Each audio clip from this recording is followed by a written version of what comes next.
Ogden, Utah. Un quartier tranquille, des voisins souriants, des enfants qui jouent dans la rue, le tableau parfait, jusqu'à ce qu'on découvre ce que personne n'aurait pu imaginer. Derrière une porte de maison banale, un homme discret, Arvin Shreve, avait bâti une secte, une société secrète où des femmes et même des enfants étaient manipulés, soumis, transformés en objets de purification spirituelle. Pendant des années, il a réussi à cacher l'horreur derrière une façade impeccable, jusqu'au jour où la vérité a éclaté, et elle a tout détruit. Alors, comment un simple paysagiste et pasteur a-t-il pu transformer une banlieue paisible en terrain d'abus, de contrôle et de silence absolu? Qu'a vraiment subi cette communauté enfermée derrière des murs invisibles? Accroche-toi. Ce que tu vas découvrir dépasse largement le cauchemar qu'on s'imagine derrière le mot « secte ». Arvin Shreve est né en 1930 à Ogden, dans l'Utah, une ville tranquille, presque figée dans le temps, et surtout profondément marquée par l'influence mormone.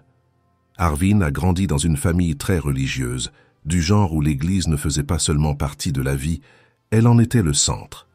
On le décrivait comme un garçon timide, oui, mais aussi étonnamment brillant. Il avait cette intelligence discrète, celle qui ne fait pas de bruit mais qui frappe quand on s'y attend le moins.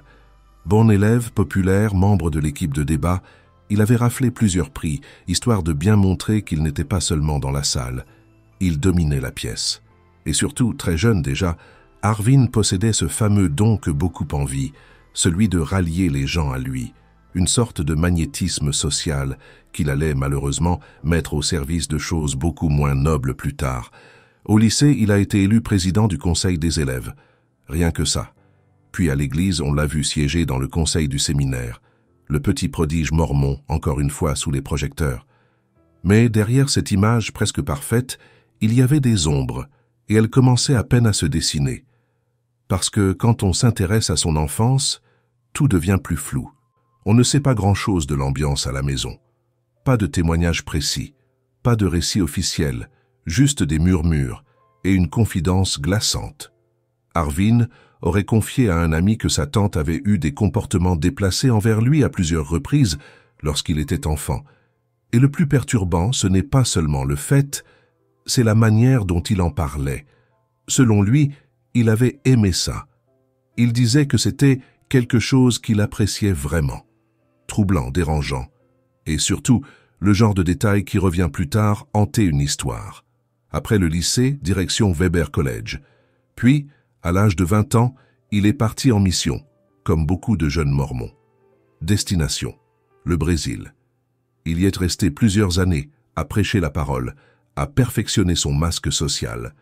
Et à son retour, tout semblait parfaitement dans l'ordre. En 1953, il a épousé une femme nommée Joanne Williamson. Un mariage célébré au temple de l'Église de Jésus-Christ des Saints des derniers jours de Salt Lake City, suivi de 6 enfants. Arvin a trouvé un emploi au sein du département des parcs. Il avait une véritable passion pour les espaces verts et l'aménagement paysager. Il était connu pour créer des paysages vraiment impressionnants. Il a contribué à la conception de nombreux parcs de la région. Il apparaissait régulièrement dans les journaux locaux pour son travail. Arvin est ensuite devenu professeur d'école du dimanche à l'église. Ses cours étaient tellement populaires que certaines personnes devaient rester debout dans le couloir pour suivre, faute de place. Cela l'a conduit à organiser 1 à 2 fois par semaine un groupe d'études bibliques en dehors de l'église. Et celui-ci est devenu tout aussi populaire que ses cours du dimanche. De l'extérieur, tout semblait aller pour le mieux dans la famille Shreve. Arvin était perçu comme un membre respecté de la communauté.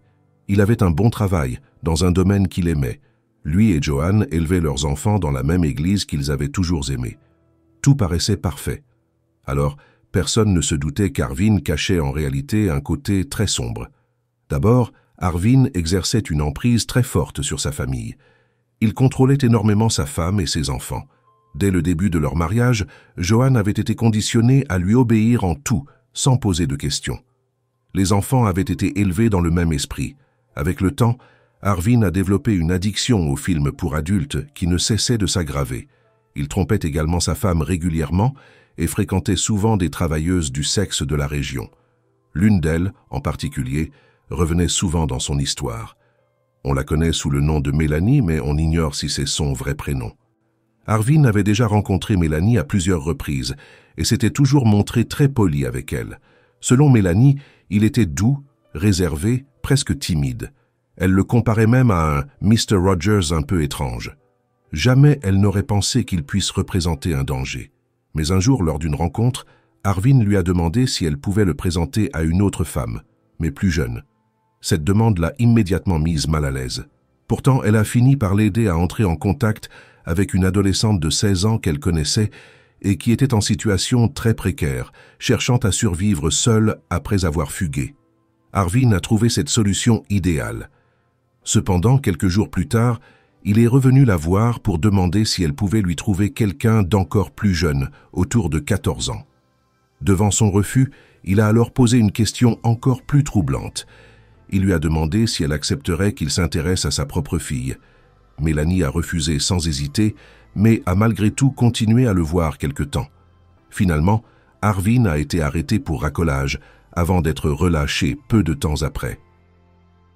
Et Arvin est simplement retourné à sa vie comme si de rien n'était. Quand sa femme Joanne a découvert tout ça, elle l'a pardonné. Arvin lui a expliqué qu'il croyait avoir reçu un message divin, lui disant qu'il devait entretenir des relations intimes avec ses femmes pour accéder à un savoir supérieur. Il lui a assuré qu'il ne voulait pas vraiment le faire, mais qu'il y était obligé, parce que Dieu le lui avait ordonné. Comme je l'ai dit, après tout ça, Arvin a repris sa vie. Il a continué son travail au département des parcs. Il a continué à payer des travailleuses du sexe. Il a continué à organiser ses groupes d'études bibliques. Mais au bout d'un moment, les discours qu'il tenait pendant ces séances ont commencé à devenir étranges. Il s'est mis à parler beaucoup du mariage plural. Apparemment, la polygamie avait toujours été un sujet qui passionnait Arvin. Il avait étudié de fond en comble l'histoire de l'Église à ce sujet. Au début, ses commentaires étaient perçus comme de simples leçons d'histoire, mais à force d'y revenir, il est vite devenu clair qu'il ne se contentait pas de raconter, il en faisait la promotion. Or, l'Église mormone principale ne tolère pas la polygamie. C'est sa position officielle. Retenez simplement que l'Église officielle l'interdit et que si un membre est surpris en train de la pratiquer ou de la promouvoir, il risque l'excommunication. Continuons notre affaire. Lorsqu'un évêque a appris ce que disait Arvin dans son groupe d'études, il l'a convoqué. Mais comme je l'ai dit, Arvin était une figure très populaire dans l'Église. Il y était depuis toujours. Tout le monde l'aimait bien. C'est probablement pour ça que l'évêque s'est contenté de lui laisser une seconde chance. Il l'a simplement averti. Stoppe ces discours sur la polygamie et reviens aux fondamentaux.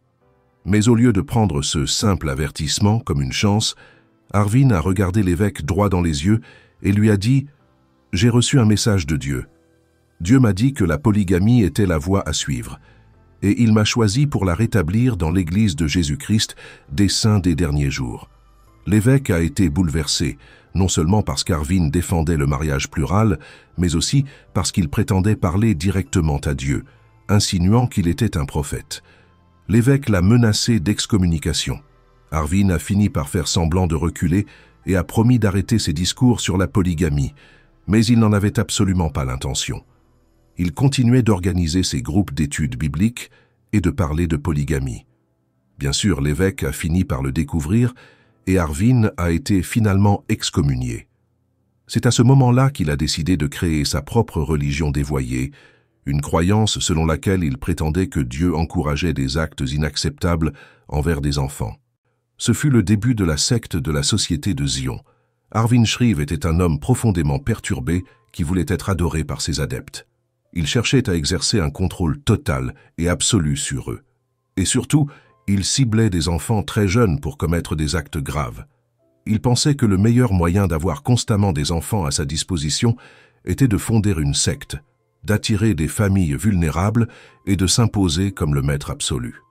Au fil des ans, Arvin est parvenu à recruter environ 120 membres dans sa secte.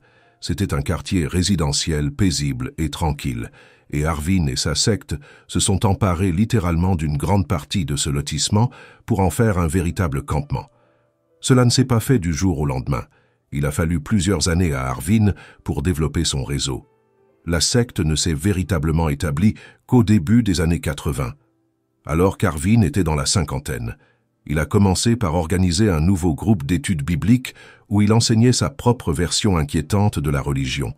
Il invitait sa famille, ses amis et ses voisins à se joindre à ce groupe et petit à petit, il tentait de les enrôler. La plupart des nouvelles recrues étaient des femmes, souvent des mères célibataires en difficulté. Certaines n'avaient aucune famille vers qui se tourner, d'autres avaient été rejetées par l'Église mormone pour diverses raisons, et d'autres encore cherchaient simplement à fuir des mariages abusifs et à trouver un refuge pour leurs enfants. Quelques couples ont rejoint le groupe, bien qu'Arvin veillait à limiter le nombre d'hommes recrutés. Il attirait ses adeptes en leur promettant une relation plus profonde avec Dieu et un lieu sûr où vivre. Il prétendait être un prophète, avoir une ligne directe avec Dieu, et son principal argument de vente était, bien sûr, la polygamie. La polygamie était, selon lui, le seul moyen d'accéder au paradis. Parlons maintenant un peu de la façon dont ce complexe a été aménagé. Comme je l'ai dit, il se trouvait au cœur d'un quartier résidentiel, et 14 maisons appartenaient à la secte dans le lotissement de Northwood. Cependant, nous n'avons d'informations que sur 10 d'entre elles, et ce sont donc celles dont je parlerai. Voici une photo à l'écran pour que vous puissiez voir l'emplacement de chaque maison et sa fonction. Ce complexe a été créé par un homme nommé Mike King, dont nous reparlerons plus tard. C'était un enquêteur qui a écrit un livre sur cette affaire. À l'époque, ce lotissement était tout nouveau lorsqu'Arvin a commencé à acheter ses maisons. Il a donc soigneusement sélectionné celles qui correspondaient le mieux à son projet de complexe sectaire. Dès l'entrée du lotissement, on voit une maison étiquetée « Garde du corps », ce qui signifie qu'elle était gardée. Arvin a choisi ces maisons stratégiquement, car elles marquaient l'entrée du lotissement. Il voulait qu'un garde soit là pour surveiller les allées et venues. Un des membres masculins de la secte était posté ici, dans le poste de garde, et il était chargé de constituer des stocks d'armes en prévision de la fin du monde. Car, bien sûr, ce groupe ne se limitait pas à des dérives d'ordre intime. Il se présentait aussi comme une communauté apocalyptique, persuadée que la fin du monde approchait. Cet homme était en quelque sorte le chef de leur petit groupe paramilitaire et il était entraîné aux arts martiaux. Il était également responsable du très vaste réseau de surveillance de la secte. Depuis cette maison, il pouvait quasiment tout surveiller dans le quartier. Juste en face de la maison de garde se trouvait une autre maison, étiquetée « médicale ».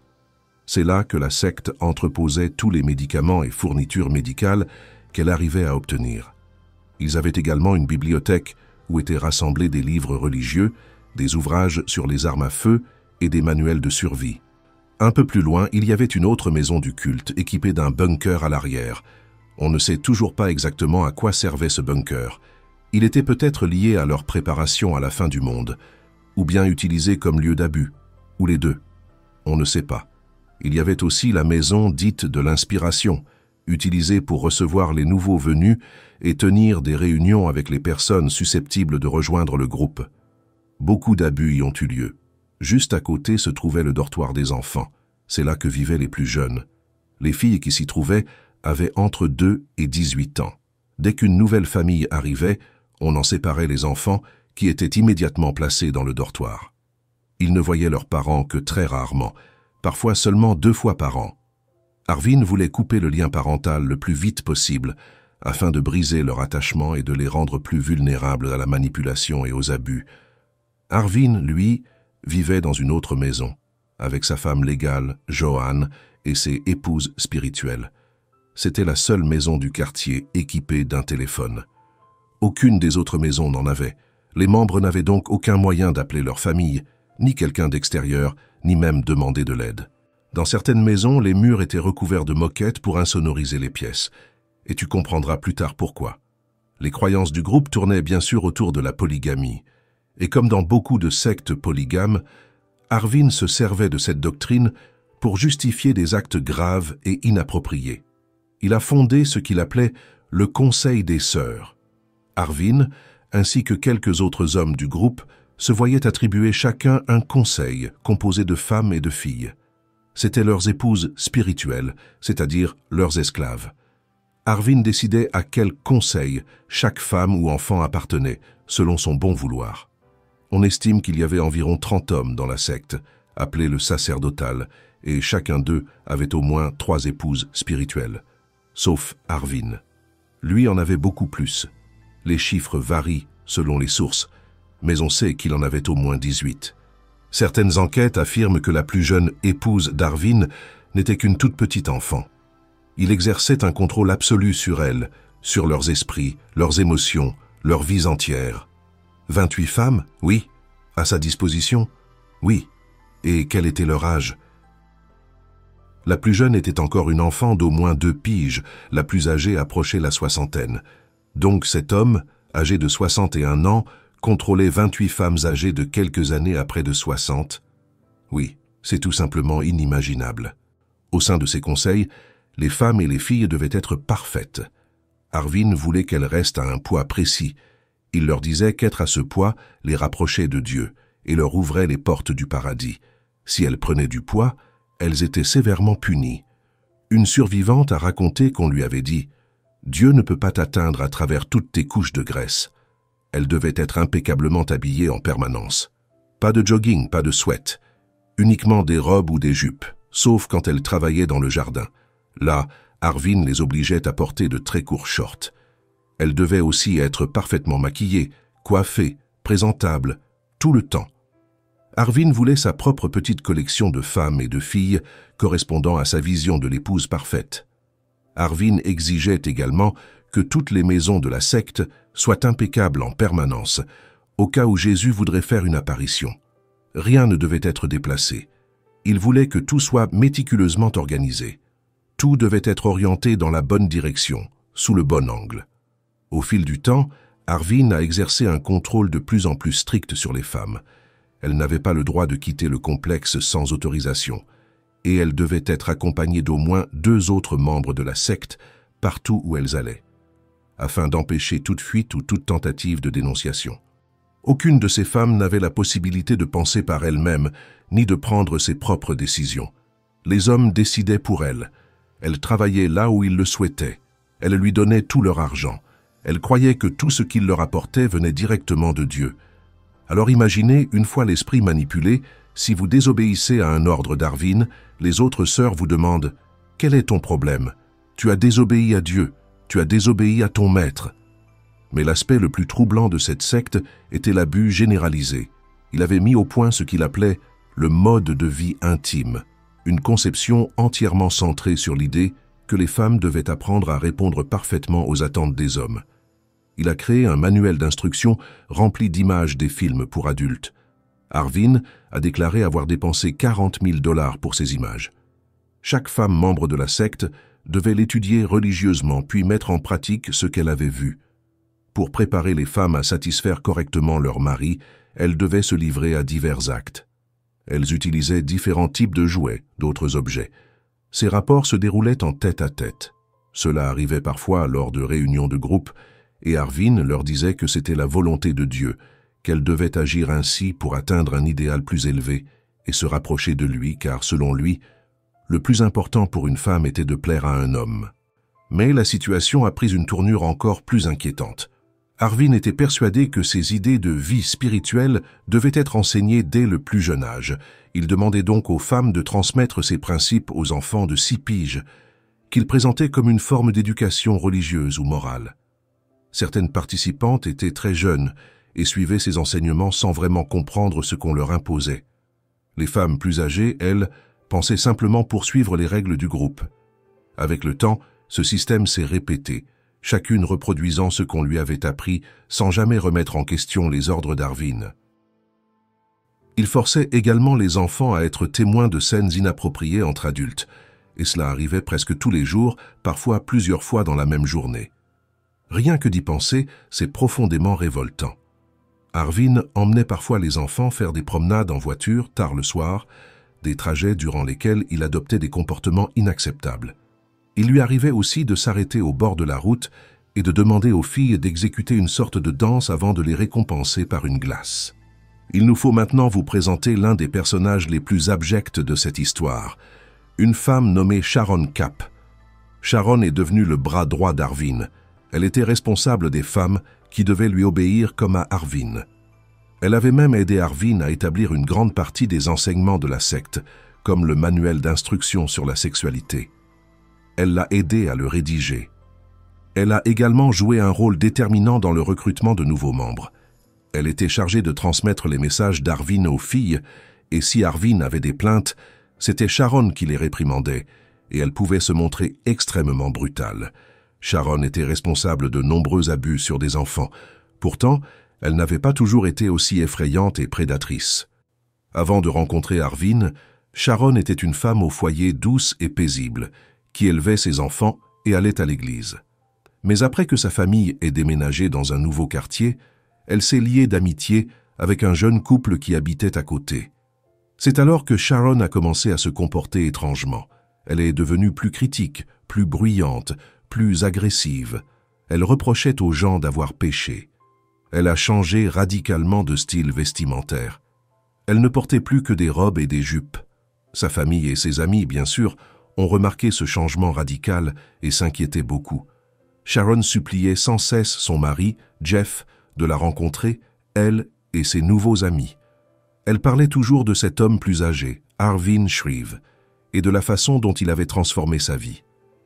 Elle était si heureuse et voulait que Jeff vive la même chose. Au début, Jeff a refusé de l'accompagner. Il était vraiment mal à l'aise avec toute cette histoire, mais la situation devenait tellement bizarre qu'il a décidé d'aller voir de plus près qui était ce fameux Arvin. Un jour, Jeff et Sharon se sont rendus donc au complexe, et en entrant sont accueillis par des femmes. Ces femmes étaient habillées exactement comme Sharon, tout en robe. Jeff et Sharon sont entrés dans la maison. Ils se sont assis sur le canapé et Arvin est arrivé.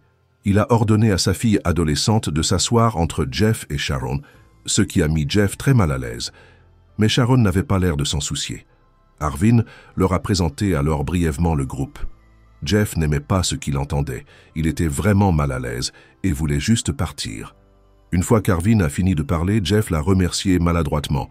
Puis il a dit à Sharon qu'il est temps de partir. Sur le chemin du retour, Sharon a confié à Jeff qu'elle souhaite ardemment que sa famille s'installe dans le complexe pour devenir membre à part entière du groupe d'Arvin. Elle lui a expliqué que si Jeff acceptait de déménager, Arvin lui proposerait de prendre sa fille comme seconde épouse. C'est alors que l'on comprend pourquoi Arvin avait demandé à sa fille de s'asseoir entre Jeff et Sharon. Jeff s'est exclamé « Non, tu es folle, on ne déménage absolument pas là-bas, ces gens sont bizarres ». La tension montait entre Jeff et Sharon. Jeff a décidé alors de prendre l'air. Toute cette histoire le stressait énormément. Il est parti donc en week-end avec des amis. À son retour, quelques jours plus tard, la maison a été vidée. Sharon et les enfants étaient partis. Pire encore, Jeff a découvert que Sharon avait tenté de vider leur compte bancaire, mais heureusement, il a réussi à l'en empêcher. Mais elle a pris leurs enfants et est allée vivre chez Arvin. Sharon a rapidement gravi les échelons et est devenue l'une des plus fidèles disciples d'Arvin. Elle était totalement investie. Elle est même devenue le numéro 2. Les enfants de la secte l'appelaient le chien alpha, tant ils la craignaient. Elle était la bras droit d'Arvin pour les femmes et les enfants. Elle est aussi devenue une sorte de recruteuse principale. Elle était toujours à la recherche de nouvelles recrues. Sharon, de son côté, était directement impliquée dans de très nombreux actes répréhensibles. Et la suite est tout simplement bouleversante. Sharon imaginait constamment de nouvelles méthodes pour conditionner les jeunes filles à un comportement intime imposé. Parmi ces méthodes, il y avait un jeu qu'elle appelait « l'abus dans le noir ». Le nom en dit déjà trop.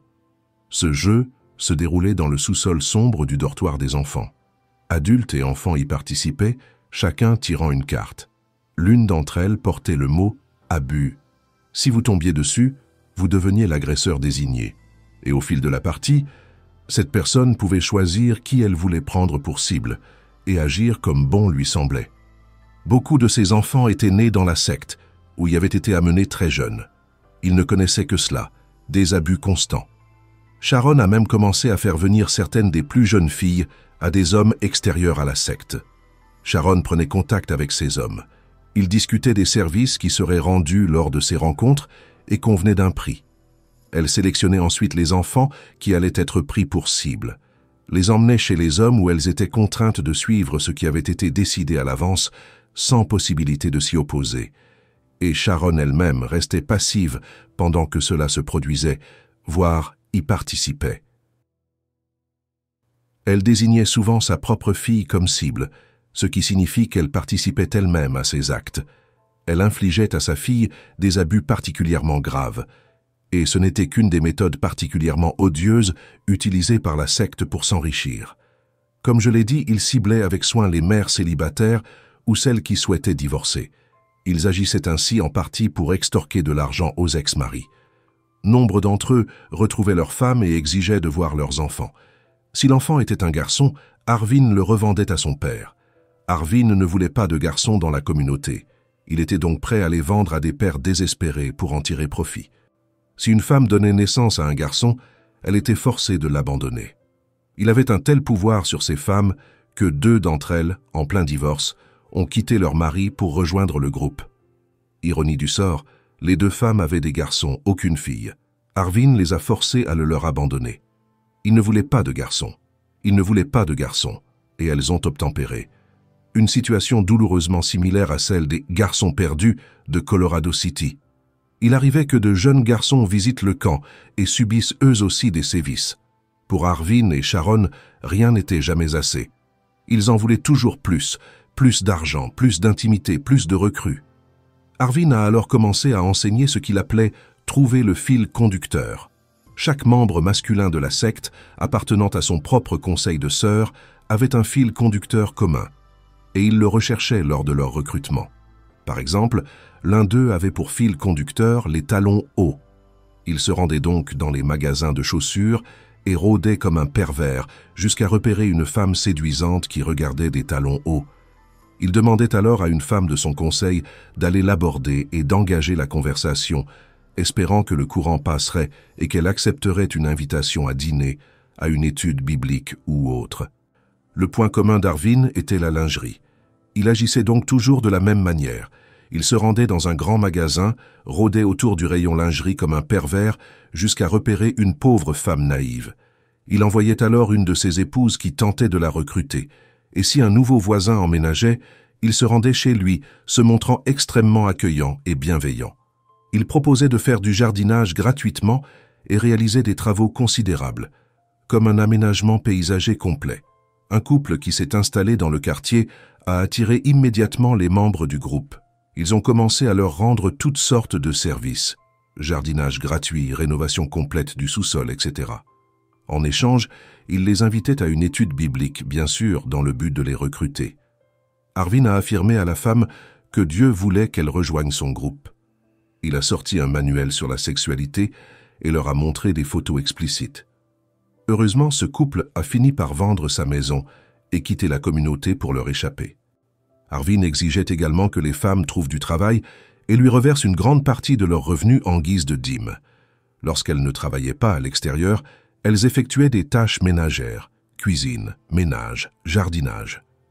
Elles géraient aussi le commerce de lingerie de la secte, appelé Sweet Things, installé dans l'une des maisons. Toute la lingerie était conçue et fabriquée par les femmes, qui servaient même de mannequins.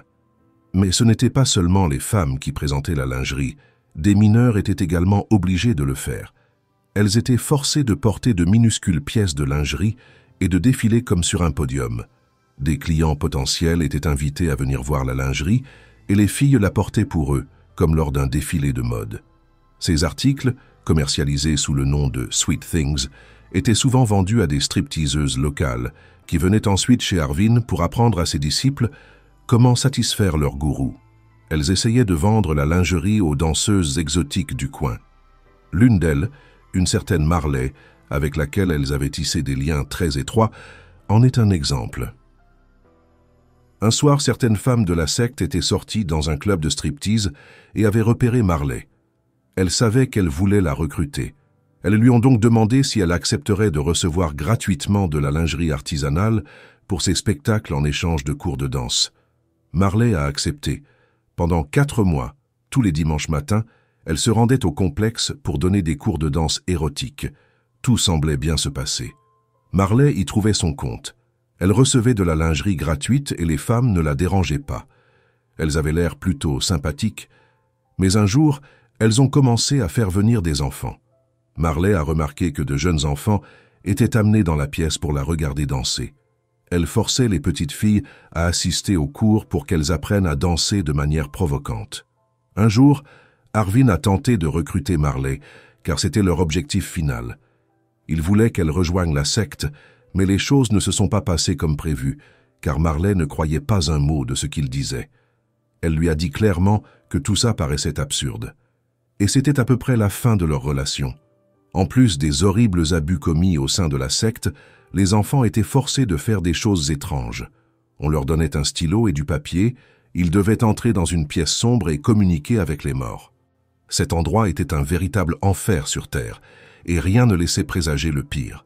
Mais un jour, Sharon a commis une erreur et a recruté une personne qui allait causer la perte de la société de Zion. Cette personne est désignée sous le pseudonyme d'Erin dans le livre que j'ai lu sur cette affaire, mais elle a témoigné publiquement au sujet de la secte lors d'interviews sous son vrai nom. Je pense donc qu'il est acceptable de l'appeler par son vrai nom, Corey Christopherson. Corey était une jeune mère d'une fille de 6 ans, enceinte d'un autre enfant, et son mariage battait de l'aile.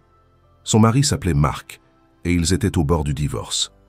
Du moins, Corey était sur le point d'entamer une procédure de divorce. Corey travaillait dans un salon de coiffure et d'esthétique appartenant à sa tante Judy. Il y avait aussi des cabines de bronzage. Malheureusement, Sharon et d'autres membres de la secte sont devenus des habitués de ce salon. Corey et Judy se sont liés d'amitié avec ces femmes. Bien sûr, elles ignoraient tout de l'existence de la secte. Pour eux, c'étaient des femmes comme les autres, venues pour leur rendez-vous beauté. Peu à peu, leur relation s'est intensifiée et les membres de la secte ont commencé à inviter Judy et Corey à dîner. Rien de suspect en apparence. Une jolie maison dans un quartier tranquille. Tout semblait si normal. Sharon avait jeté son dévolu sur Corey. Jeune et jolie, elle avait une fille de 6 ans, et Sharon pensait qu'elle compléterait parfaitement la collection d'Arvin. Au bout d'un moment, Sharon commença à n'inviter que Corey, sans sa tante Judy, et c'est là qu'elles sont passées à l'action. Un soir, Corey était de passage. D'autres femmes sont arrivées, des femmes qu'elle n'avait jamais vues auparavant. Toutes étaient habillées comme Sharon et les autres, en robe, coiffure et maquillage impeccable, comme des clones. Sharon les a présentées comme des voisines, et elles se sont mis à bavarder de tout et de rien. Elles ont commencé à interroger Corey sur ses problèmes conjugaux.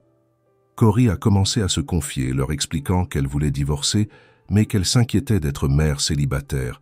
Elles ont su que c'était l'occasion rêvée de l'appâter, car elles lui ont dit qu'elles comprenaient parfaitement sa situation, puisqu'elles étaient passées par là elles aussi. Et la seule chose qui les avait sauvées, c'était leur groupe d'amis, autrement dit la secte. Elles lui ont raconté comment elles se soutenaient mutuellement, comment elles s'entraidaient financièrement et gardaient leurs enfants. Elles ont présenté cela comme un groupe de femmes extraordinaires, soudées et solidaires. Puis, elles ont fait à Corey une proposition qu'elle pensait ne pas pouvoir refuser. Elles lui ont offert le même soutien. Elles lui ont dit qu'elle pouvait vivre avec elle. Elle l'aiderait à élever sa fille et son bébé à naître, et tout cela gratuitement. Elles ont décrit l'endroit comme un refuge, un havre de paix, sans dispute, sans conflit, sans soucis financiers. Malheureusement, Corey est tombée complètement dans le panneau sans rien dire à personne, ni à son mari, ni à sa tante Judy, à personne. Elle a pris sa fille et s'est installée dans le complexe. Ce fut le début des 15 mois les plus étranges et les plus perturbants de la vie de Corey et de sa fille. Corey et sa fille ont disparu tout simplement. Personne ne savait où elles étaient. Mais Judy pensait avoir une idée de l'endroit où se trouvait Corey. Après un coup de fil à Sharon, celle-ci a confirmé qu'elle avait raison. Corey était bien avec eux. Le mari de Corey, Mark, sa tante Judy et la fille de celle-ci se sont rendus donc sur place pour voir ce qui se passait. La situation a dégénéré rapidement en une scène très tendue et chaotique. Judy et sa fille se sont approchées de la porte et ont frappé, tandis que Mark restait dans le camion. Elle ne voulait pas qu'il sorte car, vous savez, les relations entre lui et Corey étaient déjà tendues. Elle pensait donc qu'il valait mieux qu'il reste dans le camion. Judy et sa fille se sont approchées de la porte et ont été accueillies par un homme d'un certain âge. Elles n'ont pas alors réalisé qu'il s'agissait d'Arvin Shreve. Elles demandèrent à Arvin s'il savait où était Corey, ce à quoi il répondit par la négative. Il expliqua qu'elle n'était pas là pour le moment. Elles demandèrent alors si elles pouvaient voir la fille de Corey. Judy avait un très mauvais pressentiment et voulait s'assurer que l'enfant allait bien. Arvin accepta. Je suis sûr qu'il essayait simplement de ne pas éveiller les soupçons. Il s'efforçait donc d'agir le plus normalement possible. Il a donc conduit Judy et sa fille de l'autre côté de la rue, jusqu'à une autre maison, et elles sont entrées. Dès qu'elles ont franchi le seuil, elles ont aperçu toutes ces femmes élégamment vêtues. Elles ont présenté la fille de Corey à Judy, qui a immédiatement compris que quelque chose clochait, car la petite fille adorait Judy. Elles étaient très proches, mais la petite fille se montrait distante. Elle semblait éviter Judy. Elle paraissait timide, comme si quelque chose n'allait pas. Judy a su qu'elle devait l'emmener immédiatement. Elle a donc proposé d'aller discuter un peu, puis d'aller manger une glace. Elle a pris la petite fille par la main et a commencé à sortir de la maison. C'est alors que le chaos a éclaté. Les femmes se sont mises à appeler Arvin à l'aide. Arvin est arrivé en courant. Il a vu Judy et sa fille tenter de partir avec la fille de Corey. Il a ensuite frappé la fille de Judy au visage, puis a plaqué Judy contre le mur et les a mises à la porte. La police a été appelée, ils ont pris le parti d'Arvin sans hésitation. Ils ont cru tout ce qu'Arvin et les femmes leur ont raconté, à savoir que Judy et sa fille étaient venues et avaient tenté d'enlever la petite, malgré toutes les autres plaintes qu'ils avaient reçues des ex-maris des membres. En fait, ils ont menacé Judy et Mark de les arrêter pour intrusion s'ils revenaient à la maison. Corey est finalement arrivée au milieu de ce chaos et dès qu'elle est sortie de la voiture, Sharon s'est précipitée dehors, l'a attrapée et l'a tirée à l'intérieur avant que Judy ou Mark n'aient pu lui parler. Sharon a alors commencé à raconter à Corey toutes ces choses fausses, que Judy essayait d'enlever sa fille, qu'elle complotait avec Mark et lui a monté la tête avec toutes ces horreurs. Malheureusement, Corey l'a cru et a déclaré aux policiers qu'elle avait un message pour sa tante et son mari. Elle ne voulait plus jamais les revoir. Cet incident a finalement joué en faveur d'Arvin et de Sharon. Il voulait que Corey déteste sa famille, car il menait une croisade pour la monter contre elle. Ils n'ont donc cessé de lui raconter toutes sortes de mensonges, prétendant que sa famille l'avait trahi. Ils la haïssaient tous désormais. Corey a déclaré que pendant le premier mois environ après son arrivée au complexe, elle était complètement déboussolée. Elle a dit que ses souvenirs de ce premier mois étaient très flous et qu'elle était convaincue d'avoir été droguée. Pendant que Corey vivait dans cet état second, sa fille de 6 ans lui a été enlevée et placée dans le dortoir des enfants. Et nous savons tous ce qui se passe là-bas. Au bout d'un mois environ, Corey a commencé à se sentir mieux, probablement parce qu'ils ont arrêté de la droguer. C'est alors qu'ils l'ont soumise à un entraînement. Ils ont commencé à lui révéler toutes leurs croyances perverses. Elle a été placée dans le conseil des sœurs d'Arvin, où on lui a enseigné les préceptes d'une vie sexuelle débridée. Elle a été contrainte de participer à des mises en scène répétées avec d'autres femmes, censées la préparer et la rendre conforme aux attentes d'Arvin. Elle a également été témoin du jeu d'abus dans le noir et a été tellement bouleversée par ce qu'elle a vu qu'elle s'est enfuie du sous-sol en tremblant de tous ses membres. Corey savait depuis le début qu'elle voulait quitter cette secte, mais elle se sentait piégée. N'oubliez pas qu'il n'y avait pas de téléphone dans les maisons. Elles étaient constamment surveillées par des caméras et par les autres membres de la secte. Sa fille était également retenue captive dans une autre maison. Corey se sentait donc vraiment prise au piège. Eh bien, il s'avère que la police avait été informée à plusieurs reprises, principalement par des ex-maris, qu'il se passait des choses étranges là-bas. Les rumeurs étranges qui circulaient en ville au sujet du lotissement de Northwood étaient perçues moins comme des faits avérés que comme une légende urbaine. Les gens savaient qu'il se passait des choses bizarres là-bas, mais personne ne les prenait vraiment au sérieux, ce qui est regrettable. Chaque fois qu'un ex-mari appelait la police, on lui répondait qu'il n'y avait rien à faire et qu'il fallait s'adresser à la justice. Et donc, rien n'a jamais été fait. Arvin avait préparé les femmes et les enfants à ce qu'ils devaient dire à la police si jamais elle se présentait. Ils étaient passés maîtres dans l'art de convaincre les agents que tout était normal. Et le fait que de l'extérieur, les maisons paraissent si propres et bien rangées, avec des pelouses impeccables et des enfants propres et bien habillés, n'arrangeait rien. Avec le temps, la paranoïa d'Arvin s'est accentuée. La sécurité a été renforcée. Il a ordonné aux membres du groupe de prendre des éléments compromettants à l'intérieur des maisons et de les mettre dans leurs voitures au cas où les maisons seraient perquisitionnées. Il a également fait détruire une grande quantité de contenus illicites impliquant des mineurs. Il s'agissait de brûler des photos et des vidéos. Ils organisaient des réunions où les hommes se déguisaient en policiers et simulaient une descente dans la propriété. Ils ont acheté même des poupées anatomiques, ces poupées que les thérapeutes utilisent lors des entretiens avec les victimes d'abus. Ils les appelaient des poupées du diable et disaient aux enfants qu'elles étaient possédées par des démons et qu'il ne fallait surtout pas les toucher. Et ils ont fait tout ça, bien sûr, pour que si jamais on les interrogeait à propos de ce genre de poupées, ils soient terrifiés. Arvin a appris aux femmes et aux enfants à tirer. Ils avaient des tonnes d'armes à feu dans la propriété. Ils ont installé des systèmes d'alarme partout dans la maison. Arvin était sur les nerfs, persuadé qu'une descente de police allait bientôt avoir lieu. Et il avait raison, car heureusement, après 15 mois au sein de la secte, Cory a réussi à s'échapper et elle est allée voir la police pour raconter son histoire. Le 10 juillet 1991, Cory, ancienne membre de la communauté de Northwood à Ogden, s'est rendue au commissariat pour parler au détective Mike King. Pendant plusieurs heures, elle lui a décrit le fonctionnement interne du groupe et les faits préoccupants qui s'y déroulaient. Jusque-là, la police avait eu vent de rumeurs au sujet de ce groupe, sans preuves concrètes.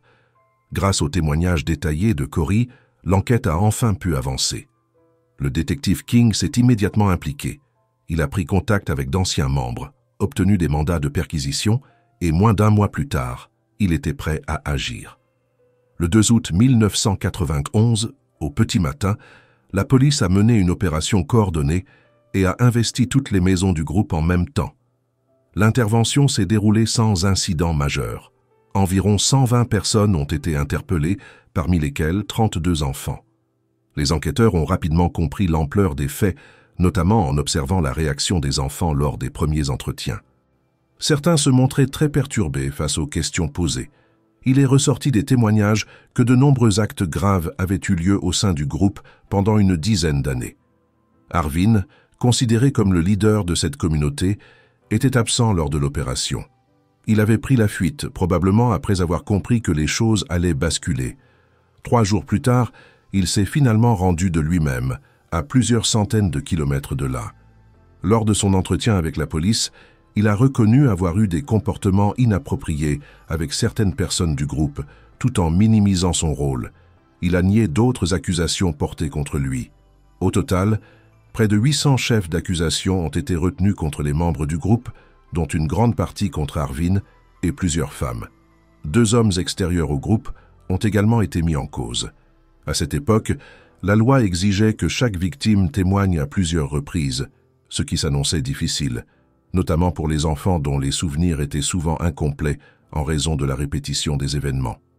Lors du procès contre les membres de la communauté Zion d'Ogden, les avocats de la défense ont adopté une attitude très dure, visant souvent à mettre les victimes en difficulté, malgré leur jeune âge. L'un d'eux, Brian Florence, représentant Rebecca Johnson, une membre influente du groupe, s'est illustré par son ton particulièrement pressant lors des interrogatoires. Durant une audience, il a questionné avec insistance une adolescente, lui demandant des souvenirs précis concernant des faits répétés sur une longue période. L'adolescente, dépassée par le nombre d'événements, a expliqué qu'il lui était difficile de se souvenir de tous les détails. Une autre audience a été interrompue lorsqu'un petit garçon de 6 ans n'a pas pu continuer à témoigner, ému par la pression de l'interrogatoire. Faute de témoignages, certaines charges n'ont pas pu être maintenues. Face à l'impact émotionnel sur les enfants, les procureurs ont choisi, au bout de 2 ans de procédure, de mettre fin aux poursuites pour ne pas infliger davantage de souffrance aux jeunes survivants. Par conséquent, plusieurs membres du groupe n'ont jamais été jugés. Arvin, dirigeant de la communauté, a reconnu sa responsabilité dans de nombreux actes répréhensibles envers des filles, expliquant qu'ils étaient devenus tellement fréquents qu'ils en perdaient leur distinction dans sa mémoire. Il a toutefois nié avoir eu les mêmes comportements envers les garçons. Ses aveux étaient déjà suffisants pour lui valoir une peine très lourde. Finalement, Arvin a plaidé coupable de 2 chefs d'accusation de sodo sur mineurs et de 2 chefs d'accusation d'abus sur mineurs. Il a été condamné à une peine de 20 ans à perpétuité et est décédé en 2009 à la prison d'État de l'Utah. Sharon a également avoué avoir plaidé coupable de sodo sur mineurs, de tentative d'abus aggravé, de l'exploitation et la diffusion de contenus illicites à des mineurs. Elle a été condamnée à une peine allant de 10 ans à la perpétuité. La plupart des autres personnes impliquées ont écopé de peines très légères, certaines ayant été libérées en moins d'1 an, ce que beaucoup ont jugé profondément injuste. Sharon, de son côté, a été libérée sous condition après avoir purgé 9 ans de sa peine. Certains anciens membres ont ensuite rejoint d'autres communautés marginales, parfois même des groupes similaires. Plusieurs survivants ont par la suite témoigné publiquement de ce qu'ils avaient vécu. Si vous avez aimé cette vidéo, pensez à vous abonner, à aimer et à laisser un commentaire. C'est la meilleure façon de soutenir mon travail et de faire grandir cette chaîne. Merci du fond du cœur d'avoir regardé jusqu'au bout et on se retrouve très bientôt pour une nouvelle affaire.